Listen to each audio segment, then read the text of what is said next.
Hi everyone, I hope you're really well. It's Sunday, it's proper snuggly time because it's absolutely freezing at the moment.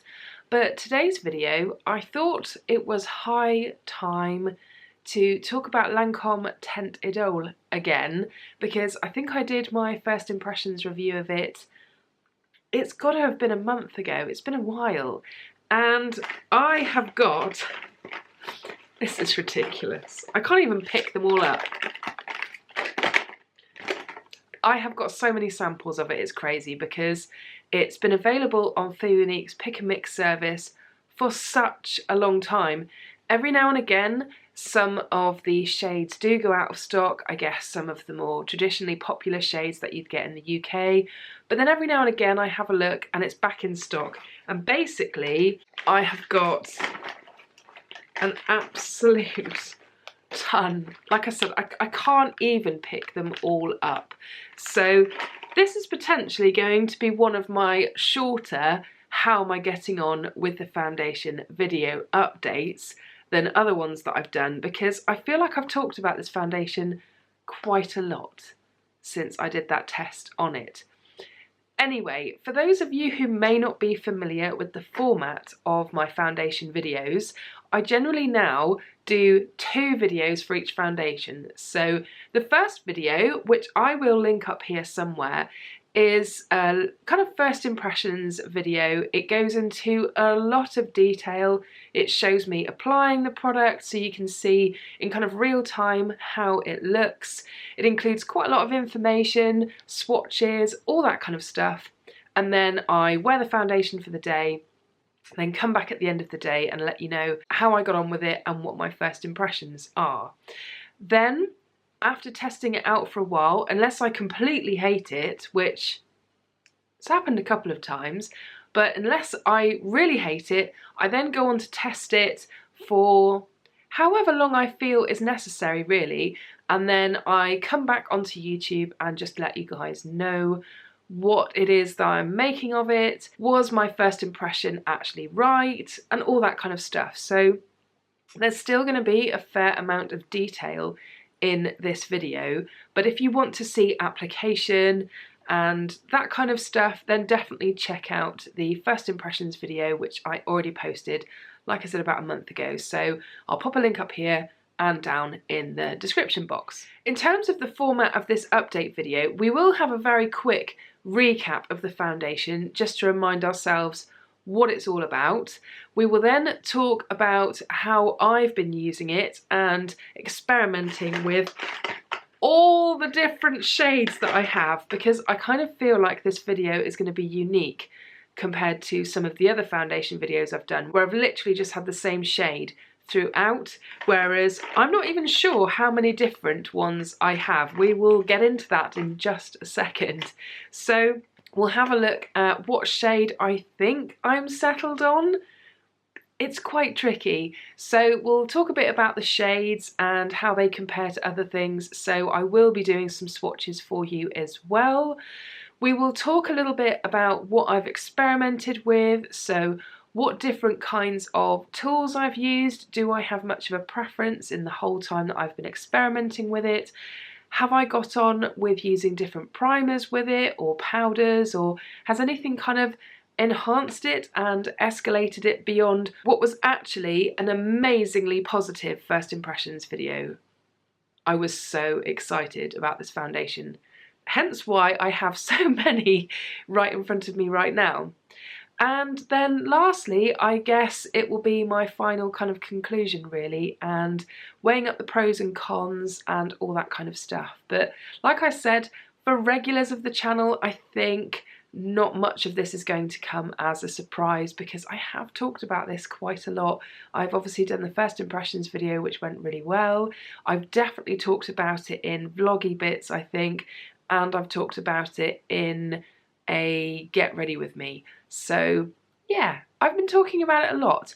But before we get too far ahead of the conclusion of this video, let's have a quick recap about this foundation just to remind ourselves what it's actually all about. So in terms of what it says on the official Lancome.co.uk website, is a 24-hour wear foundation, but it's supposed to be comfortable and retouch free. It comes in 40 different shades, which is absolutely amazing, and also explains why I can get away with so many of those shades.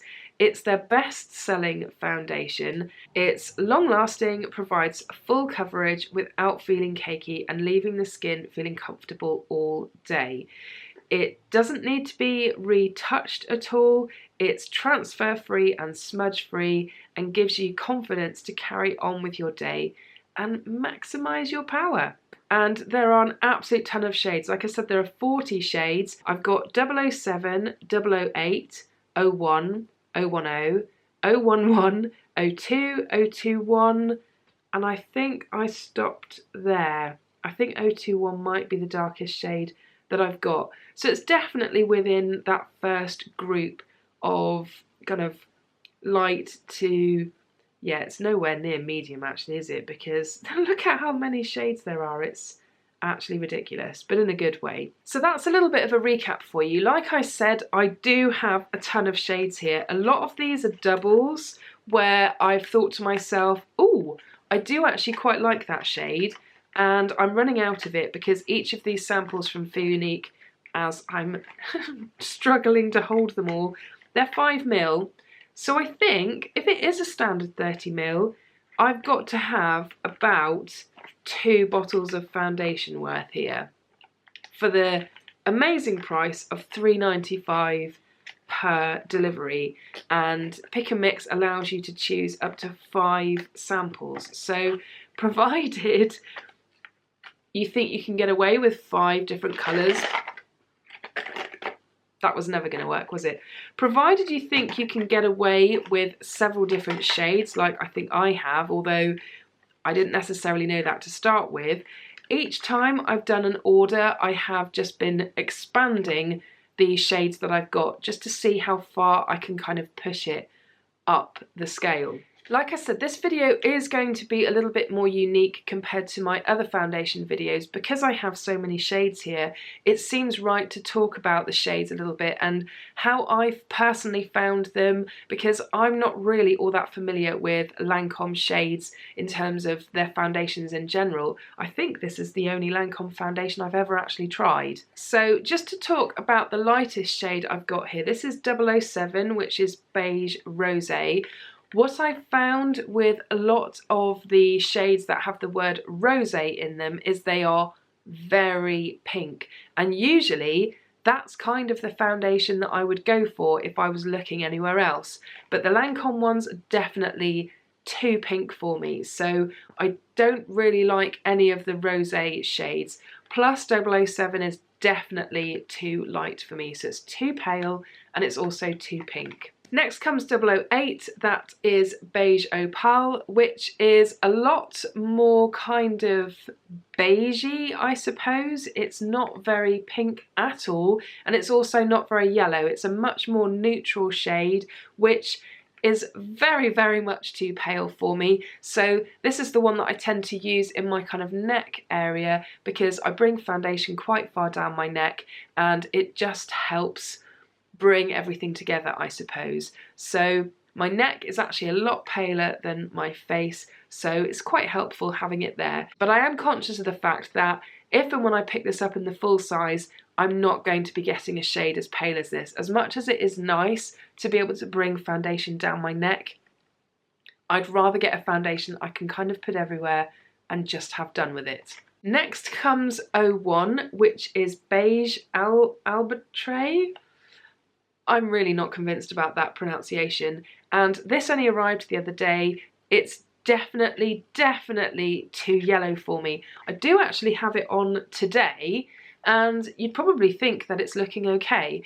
When you initially put it on though, oh my goodness, this is by far the most yellow of the whole bunch that I have. So if you tend to lean for a fairer but more yellow toned foundation, then this could be a really good match for you. Next, I'm going to mention these together. This is 010 and 011. It's Beige Porcelain and Beige Crystalline. Now, Beige Porcelain is slightly more yellow. beige. Crystalline is a lot more, yeah, kind of beigey, I suppose, a lot more neutral, and it's 011 that I am leaning towards being the perfect shade for me. It's the one that looks right and seems to blend the nicest, but I've actually got a couple of these just to make sure that I'm sure, because I do actually like both of these and I can wear both of them quite easily. Next I have got 02, which is Lis Rosé. This is the shade that I used in my first impressions video, and this is definitely too pink for me. I can get away with it and it will help when it gets a little bit warmer and I've picked up a little bit of a tan, but yeah, this is too pink for me really. It goes on my face absolutely fine, it looks okay, but it's when I'm bringing it down here that I really start to notice there's too much of a difference really. So I do like this one, it's just that bit too pink. And then the deepest shade I've got is 021, which is Beige Jasmine, and I do actually really like this one. It's, even though it's technically darker, because it's more neutral, it's less obvious. So this is also one I'm experimenting with, along with 010 and 011. So that covers the shades. In terms of application, I really do switch back and forth in terms of using a brush or a beauty blender, and there's no real rhyme or reason as to what I pick up on a daily basis. It's just kind of what I feel like, because this is by far one of the easiest foundations to apply and wear and just get on with your day, and that's one of the major selling points about it that I really, really like.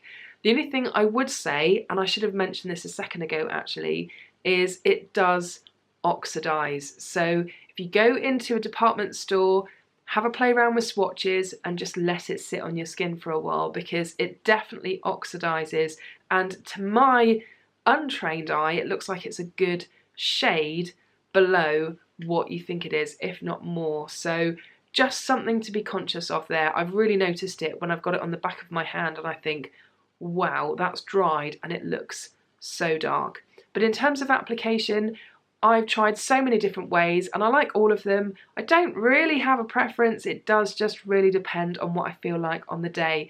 At the moment I'm particularly digging the beauty blender. There's something about it that just makes application so easy generally anyway, and I'm just really digging the beauty blender at the moment. In terms of using other products and having a bit of an experiment, I have tried it with primers, but for some reason this foundation does not sit well with, I don't think, any of the primers that I've got, which is quite the exception to the rule. That doesn't usually happen. It tends to go kind of hyper oily on my face, and I'm much better off using this foundation just on its own, which for me personally, finding a holy grail foundation is a hugely, hugely important thing. If I can get away with just using the foundation on its own, who's not going to want that? Because I really want to streamline what it is that I'm actually using. So that was a big selling point for me with this foundation. Straight after I did my first impressions video, where I didn't go particularly oily with it, and I was so pleased with that, it was just a bit more of a glow, it seemed like the week following that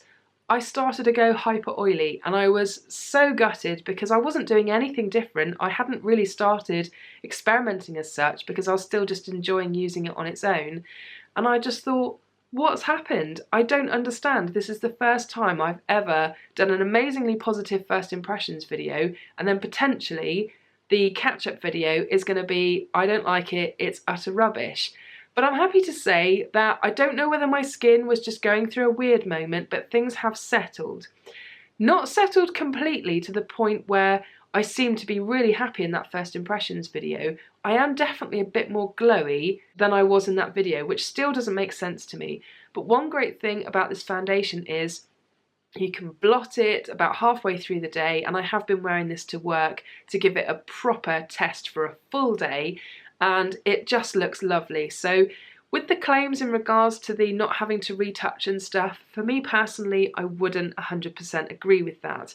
It's very long wearing and it's very forgiving. It looks beautiful on the skin and very natural. So a lot of the claims I would agree with, but I do definitely need to touch it up and just take away some of that shine, because it does get to the point where it's getting into the territory of where I don't actually want to look quite as shiny as that. So I think, like I said, just to keep this video short and sweet, because I think you guys do know how I feel about this foundation, I do actually really like it, and at the moment I am 99% sure I will be picking up the full size at some point when all of these samples run out, which is potentially going to take quite a long time, because like I said, I think when you add all of this together, that's like 2 full sizes pretty much. I think it's about 55ml in samples I've got here.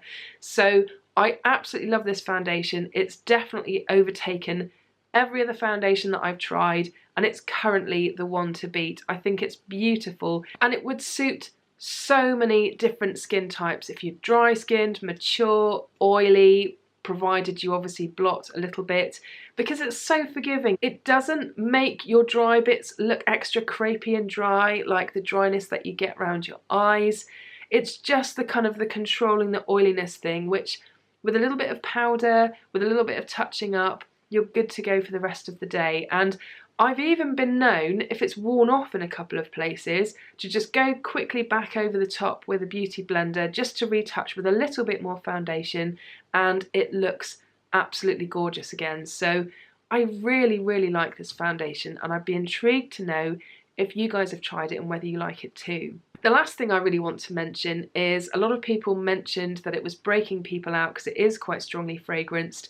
I did suffer quite a bad breakout a little while ago, but I think that was due to a different product. I've been using this consistently and the skin situation has calmed down, so I don't think my skin has actually reacted badly to it at all, which is fantastic. Anyway, that is it for today's video. I hope you liked this quick catch up in terms of how I've been getting on with Lancome's Teint Idole. I think it is a beautiful foundation. It would suit so many different people, and I'm so happy to have it in my life, and the fact that it is now the foundation to beat. That's so exciting. That's it for today. I really hope that you enjoyed it, and I will see you again soon. Bye.